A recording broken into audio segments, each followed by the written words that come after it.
sa lagay ng ating panahon ngayong umaga ng May 2, 2025. Sa ngayon po ay may dalawang banta ng sama ng panahon pa rin na nasa silangan ng ating bansa, sa silangan ng Mindanao, sa loob at labas ng ating area of responsibility. Ang nandito po sa loob ng ating PAR ay nasa layo po ngayon ng 515 km east ng Surigao del Sur. Bumaba na po ang tsansa niya na maging bagyo, habang ang nasa labas naman ng ating area of responsibility ay nasa layo po ng 1,600 km southeast ng Davao Region, at hindi pa rin inaalis ang posibilidad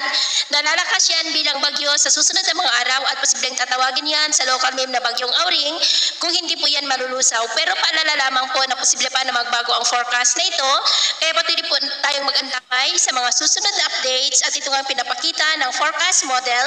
natin pong ginagamit hanggang po sa susunod na 2 linggo. At sa lagay ng ating panahon, ngayong madaling araw ay maayos ang panahon sa malaking bahagi ng ating bansa, pero may tsansa pa rin ng mga isolated rains sa ilang bahagi ng Santa Ana, maging sa southern part pa ng Cagayan, ilang bahagi ng Isabela,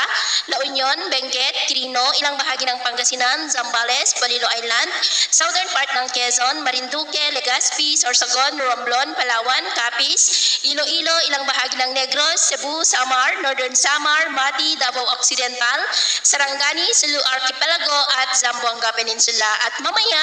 ay sisikat pa rin ang araw sa malaking bahagi ng ating bansa, mainit at maalinsangan muli ang panahon, pero may chance pa rin ng cloudy skies with isolated rain sa may southern part ng Cagayan, Camarines Norte, Legazpi, Samar Provinces, northern part ng